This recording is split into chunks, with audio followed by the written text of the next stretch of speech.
Salut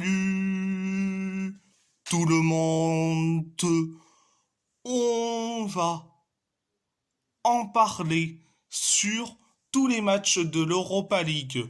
On va commencer par Galatasaray. Galatasaray a gagné difficilement face à Helsborg 4-3. Un but de Mauro Icardi, un but contre son camp d'Isaac Peterson, un but de Barış Alper Yilmaz et un but de Yunus Akgün pour Galatasaray, un but de Niklas Hult, un but sur penalty de Michael Baidoo et un but de Johan Larsson pour Helsborg. Première période, ça a été ultra bien.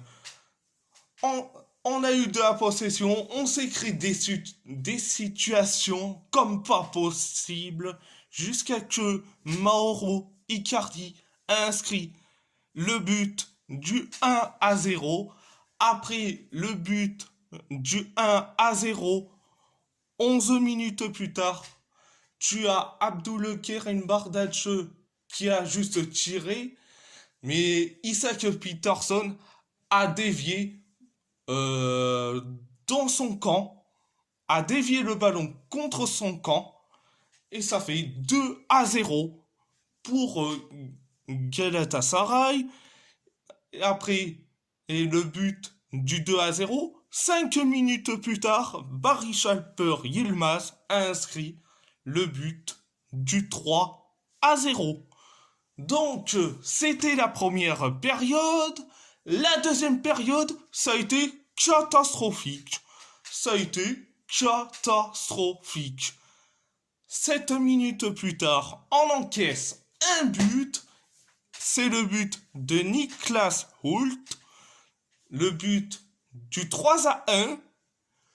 Et après le but du 3-1, quelques minutes plus tard, t'as un de nos joueurs de Galatasaray qui a décidé de faire une faute sur un joueur de Helsborg.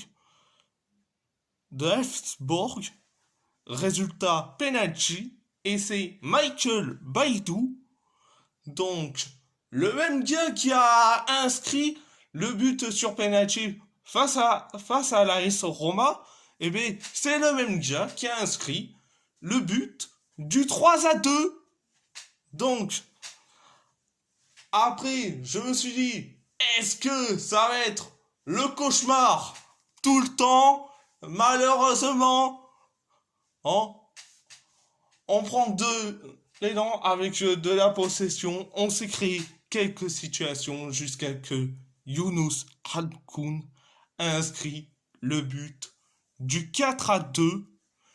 Donc, après le but du 4-2, je me suis dit que ça y est, on va devenir parfait. Mais non, on retombe dans notre travers. Et dans les temps additionnels de la deuxième période, on encaisse le troisième but et le but du 4-3, signé Johan Larsson. Résultat 4-3. Mais après, on aurait pu avoir le but du 5-3, signé Michy Batshuayi. Malheureusement, ça a été refusé pour hors-jeu. Donc, c'était la deuxième période. À part ça, c'est tout. On va parler de l'AS Roma qui a gagné face au Dynamo Kiev 1-0, un but sur penalty d'Artem Dovbyk. Donc, certes, première période, ça a été bien, mais sans plus. Mais, alors, certes, On a eu de la possession, on s'est créé quelques situations. Et t'as un joueur du Dynamo Kiev qui a fait, je crois bien, une faute sur la surface de réparation sur un de nos joueurs euh, de la Roma. Résultat, penalty. Et c'est Artem Dovbyk qui a inscrit le but du 1-0. Donc, donc, après le but du 1-0 signé Dovbyk, on s'est créé quelques situations, mais le Dynamo Kiev s'est créé aussi des situations. Donc, c'était la première période. La deuxième période, catastrophique. Ça a été catastrophique. La deuxième période. Donc, certes, on a créé quelques situations, mais on les loupe comme pas possible. Comme pas possible. Donc, on les loupe comme pas possible. Surtout, Shomurodov, il t'a loupé, allez, deux tirs ou deux ou trois tirs, quand même. Bon, ouais, Shomurodov, malgré que c'est un avant-centre, mais Shomurodov, euh, il a, il a le symptôme de Dembélé, en gros. Il a le symptôme de Dembélé. C'est je pars et je tire à côté. Deux ou trois tirs ratés. Alors, donc, c'était la deuxième période. Et donc, c'était la deuxième période. Donc, concernant Shomorodov, mais comme je dis, si tu mènes une attaque Shomorodov et Dembélé, tu verras des ratés comme pas possible, même devant les cages. Donc, à part ça, c'est tout. On va parler de l'Athletic Bilbao. L'Athletic Bilbao qui a gagné face au Slavia Prague 1-0, un but de Nico Williams. Donc, première période.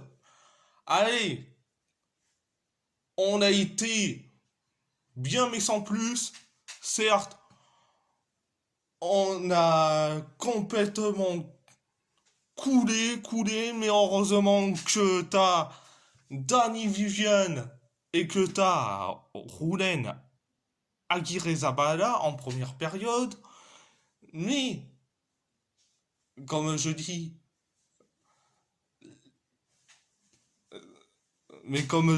mais t'avais eu l'arbitre qui a sifflé un penalty pour nous après la faute d'un joueur du Slavia Prague sur Iñaki Williams. Mais l'arbitre a vu que avant la faute d'un joueur du Slavia Prague sur Iñaki Williams, il y avait une faute de Guruzeta sur un joueur du Slavia Prague. Donc, résultat, pas de penalty. Donc, pas de penalty. Donc, quelques minutes plus tard, tu as Berenguer qui t'a fait une passe décisive envers Nico Williams et Williams a marqué le but du 1-0. C'est un but digne d'un candidat au Ballon d'Or. Et je dis franchement, oh, j'ai pas peur de le dire, mais le but de Nico Williams, c'est un but digne d'un candidat au Ballon d'Or. Donc, 1-0. Donc, après le but du 1-0, on continue à galérer comme pas possible. Donc, c'était la première période. Mais la deuxième période, ça a été, allez, catastrophique. On va se dire la vérité. On va se dire la vérité, ça a été catastrophique. Donc, euh, donc, certes, on a coulé défensivement et que les joueurs du Slavia Prague avançaient et pendant que nous on reculait et ils ont créé des situations comme pas possible en deuxième période, mais c'est Roulen Aguirre-Zabala qui a fait des bons arrêts. Donc, si on n'avait pas Roulen Aguirre-Zabala, hein, on aurait encaissé au moins 6 ou 7 buts si on n'avait pas Roulen Aguirre-Zabala. Donc, mais après ça, t'avais certes Iñaki Williams qui a loupé un tir, mais bon, oh, mais bon, c'était la deuxième période. À part ça, c'est tout. Le FC Porto qui a gagné face à Hoffenheim 2-0. Un but de Thiago Diallo et un but de Samu Omorodion. Samu Omorodion. Première période. Première période. Catastrophique, mais un tout petit peu de mieux. Pourquoi je dis ça? Parce que les joueurs du FC Porto en première période, ils ont sombré comme pas possible. Et les joueurs d'Offenheim ils ont commencé à attaquer comme pas possible. Donc, heureusement que on a Diogo Costa, donc qui nous sauve. Mais bon, on- même si on a eu de la possession et on s'est créé quelques situations, jusqu'à que je crois bien que c'était un coup franc. Tu as Alan Varela qui te fait un centre en direction de Thiago Diallo et résultat, but du 1-0 dans les temps additionnels de la première période. Donc, c'était la première période. La deuxième période.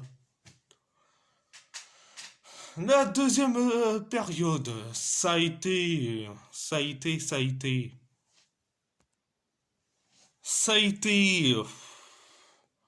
bien mais sans plus. Certes, tu as, certes, euh, nos joueurs du FC Porto qui ont créé quelques situations, même si les joueurs d'Offenheim, ils ont créé aussi des situations, mais on a créé beaucoup de situations jusqu'à que Samu Omorodion a inscrit le but du 2-0 pour le FC Porto. Le but du 2-0. Donc, après le but du 2-0, tranquille le peinard, certes on crée quelques situations, mais on voit bien que les joueurs d'Offenheim, ils avancent, mais ils créent des situations. Donc, c'était la deuxième période. La deuxième période, à part ça, c'est tout. Et si la vidéo vous plaît, abonnez-vous à ma chaîne YouTube YouTube, likez, commentez si vous avez envie ou pas, c'est votre choix. À part ça, je vous laisse et merci beaucoup.